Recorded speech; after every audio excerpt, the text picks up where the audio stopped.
I married my sister's ex. The first time my sister saw the engagement ring on my finger, she didn't cry. She didn't shout. She simply stared at my hand, looked into my eyes, and said, "You're making the biggest mistake of your life." Then she walked out of our parents' house without saying another word. Everyone at the dinner table sat frozen. My mother looked horrified.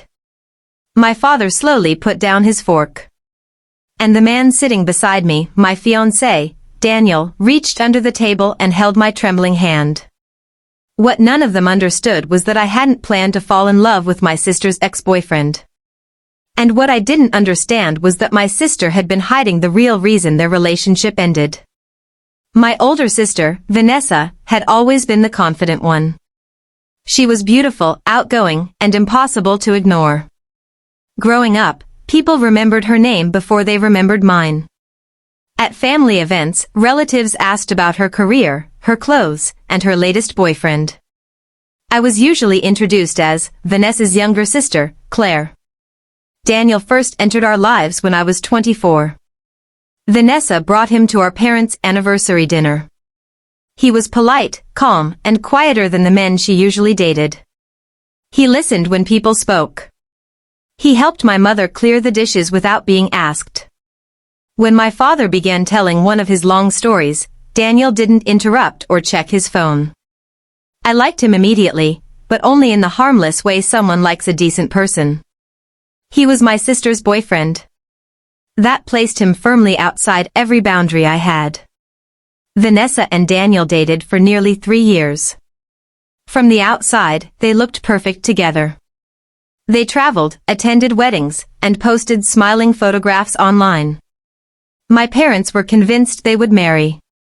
Then, without warning, they broke up. Vanessa told us Daniel had become controlling and jealous. She said he questioned her friendships, monitored her schedule, and tried to pressure her into marriage before she was ready. My parents believed her. I believed her too. Daniel disappeared from our lives, and Vanessa refused to discuss him again. Almost 2 years later, I saw him in a small coffee shop near my office. At first, I considered leaving before he noticed me. I remembered everything Vanessa had said about him. But before I could turn away, he looked up. "Claire?"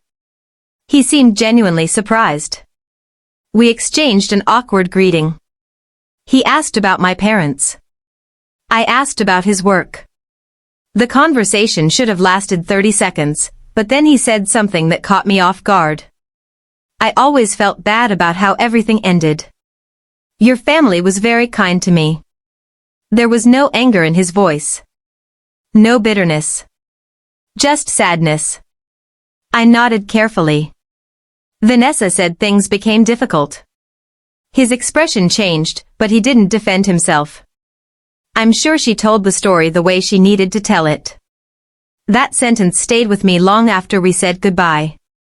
A week later, I saw him again at the same coffee shop. This time, he was working on his laptop. He offered me the empty chair across from him. I hesitated, but I sat down. We talked for nearly an hour. There was nothing romantic about it. We discussed work, books, and the impossible price of apartments. Before leaving, he asked if speaking to him made me uncomfortable. I admitted that it did. "I understand," he said.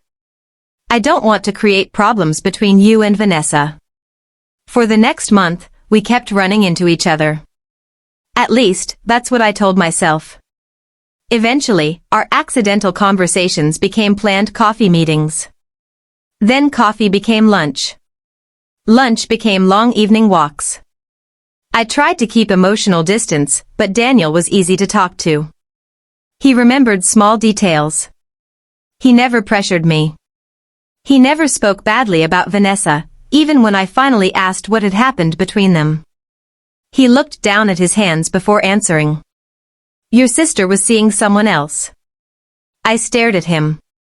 Daniel explained that during their final year together, Vanessa had been secretly involved with a married colleague. Daniel discovered messages between them. When he confronted her, she accused him of invading her privacy. She told me that if I exposed the affair, she would tell everyone I was controlling and obsessive, he said.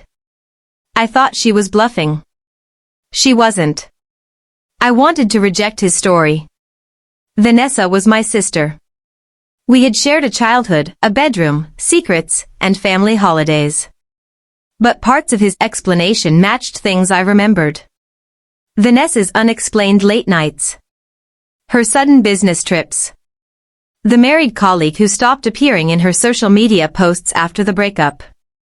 Still, I refused to judge her based only on Daniel's account. I asked Vanessa directly. We were sitting in her apartment when I mentioned seeing Daniel. Her face hardened immediately. You need to stay away from him. Did you cheat on him? I asked. The silence answered before she did. Vanessa stood and walked toward the window. You don't understand what our relationship was like. That's not an answer. She turned around angrily. Yes, I made mistakes. But Daniel had no right to question me constantly. He questioned you because you were having an affair. Her eyes narrowed. Why are you defending him? I should have told her the truth then. I should have admitted that Daniel and I had become close.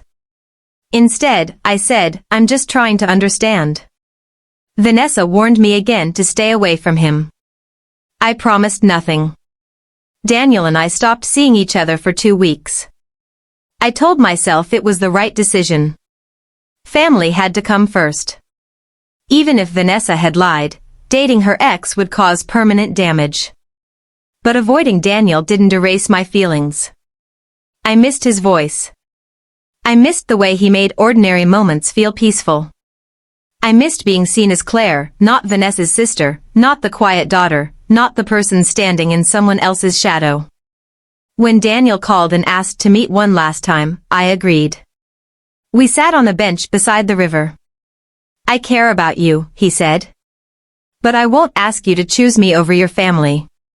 That's what makes this harder. He gave a sad smile. Then maybe we should walk away before someone gets hurt. I looked at him and realized someone was already going to get hurt. Maybe all of us. I don't want to walk away, I whispered. That was the beginning. For 6 months, we kept the relationship private. I hated the secrecy, but I was terrified of Vanessa's reaction. Daniel never pressured me to reveal it. He said the decision had to be mine. Eventually, hiding became impossible. He proposed on a rainy Sunday morning in my apartment. There were no photographers, candles, or dramatic speeches. He simply held my hands and told me he wanted to build an honest life with me. I said yes. We decided to tell my family together. That led to the dinner where Vanessa saw the ring. After she walked out, my mother began crying. How could you do this to your sister? She asked. My father looked at Daniel. You should leave. Daniel stood, but I stood with him. No, I said. You need to hear the truth. I told them about Vanessa's affair. I told them she had lied about Daniel being controlling. I explained that we had tried to stay apart but had fallen in love. My mother shook her head. Even if that's true, there are some lines you don't cross. That sentence followed me for months. Vanessa refused to speak to me. She told relatives I had betrayed her. Some family members agreed. Others said the situation was complicated but still judged me quietly. Our wedding plans became painfully small. My parents eventually agreed to attend, but Vanessa said she never would. 3 weeks before the ceremony, she appeared at my apartment. She looked exhausted. I need to ask you something, she said. Do you really love him? Yes. More than you care about fixing things with me? I swallowed. I don't think those things should be enemies. She laughed bitterly. You're marrying the man I almost married. You didn't almost marry him, Vanessa. You cheated on him and then destroyed his reputation. Her face tightened. I was scared, she said quietly. I knew everyone loved him. I knew Mom and Dad would blame me. So I made him the villain. It was the first time she had admitted everything without excuses. Then she said something I wasn't prepared for. I don't want Daniel back. I never did. I'm angry because you found happiness with someone who reminds me of the worst thing I ever did. For the first time, I understood that her anger wasn't about love. It was about shame. I reached for her hand, but she pulled away. I'm not ready to forgive you, she said. I know. And I'm not asking you to forgive me either. I know that too. She left without telling me whether she would attend the wedding. On the day of the ceremony, I kept looking toward the back of the room. Vanessa wasn't there when the music began. She wasn't there when I reached the aisle. But just before Daniel and I exchanged our vows, the door opened. My sister stepped inside. She stood in the final row, wearing a simple blue dress. Her eyes were red, but she gave me a small nod. It wasn't forgiveness. Not yet. But it was a beginning. Daniel and I have now been married for 3 years. Our marriage isn't perfect, but it is honest. We talk about difficult things before they become secrets. We don't use silence as punishment, and we don't rewrite the truth to protect our pride. Vanessa and I are slowly rebuilding our relationship. There are still moments of tension. Some wounds don't disappear just because people apologize. But last month, she came to our house for dinner. As Daniel carried plates into the kitchen, Vanessa watched him and then looked at me.